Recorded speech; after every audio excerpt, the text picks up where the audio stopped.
Rather than giving the commencement address today, my friend Bobby Allison asked me to do it for him, and I am honored to do so.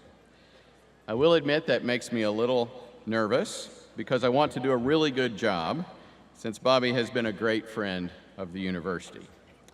Then I thought back on my college graduation from Tulane University in New Orleans 33 years ago, and I remembered that my parents and grandparents were there, that I was commissioned into the United States Army later that afternoon, and that we ate at Delmonico's restaurant after the ceremony. I even remembered the name of my girlfriend, even though I haven't seen her since that summer. But I had no memory of what the speaker said or even who it was. That was a very liberating thought, as I know almost no one will remember anything I say today, or maybe even that I was here.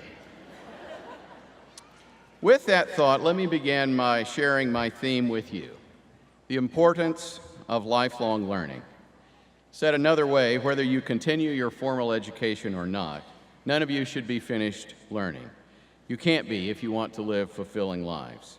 And since you will continue to learn after leaving college, I thought I would share with you some of the things that I have learned since I completed my formal education.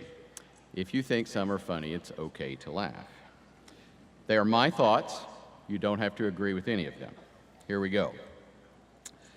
Stop by Andy's Frozen Custard when you come back to Springfield. The strawberry concrete is worth the calories, even at age 56. Never buy a timeshare. You can never sell it back. It will cost you several $1,000s to unload it. I learned that from watching my parents try to sell a timeshare in Las Vegas. Extremely painful. Work hard. There's no free ride, and those who don't work hard eventually pay for that lifestyle. Get a smoke alarm and replace the batteries regularly. I learned the importance of that when my apartment caught fire in New Orleans while I was sleeping. Remember that in this day of cell phone cameras, everyone is a reporter. And if you are the one taking the photos or the video, you may be subject to photos or video tomorrow. Be kind. 3 dogs are too many to own at one time, especially if they all sleep in the same bed with you. Enough said. Don't share everything on social media, but I encourage you to follow me on Twitter at Clif Smart, 1F, and feel free to tweet about this talk. Tell me what you think at the end. Use your turn signal to change lanes. Your parents like that one. That's apparently a rule even at 6 in the morning when you're passing a state trooper at about 55 miles an hour, near Marshfield on the interstate when you're the only 2 cars on the road. It's true that life is a marathon, not a sprint. But don't be afraid to sprint from time to time. You'll know when it's time to sprint. Trust your instincts. Travel. You will develop a whole new perspective on life and the world. Don't live on your cell phones. Turn them off occasionally. Really, turn them off occasionally. Don't take it to every meeting or out to dinner with friends. Take notes on your job, either on paper or electronically. There's nothing more frustrating for your boss than to give you an assignment and you don't remember exactly what it is. Go to a Jimmy Buffett concert. I do it out of town for obvious reasons, and remember the social media posting advice I gave you earlier. Sit outside when you can, even if you have allergies, as I do. Visit your family often. Your parents and later your grown children can be your best friends. I lost my dad this year. I regret not spending more time with him. Find a mentor. Then later in your career, return this favor and serve as a mentor for others. Read. Mark Twain said, "A person who won't read has no advantage over a person who can't read." One of the books I read last year was Love Works by Joel Manby. It helped me be a better leader and a better person.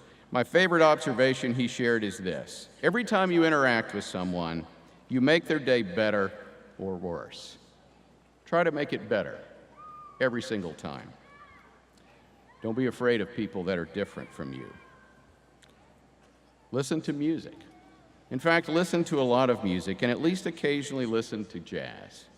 I would encourage you to go to the New Orleans Jazz Fest at least once in your life. Give back. Give back to your community and to your university. Those who came before you have done so. Now it's your turn. Develop a personal relationship with God.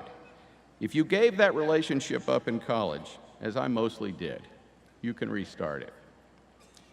Know where the water shutoff valve is in your house.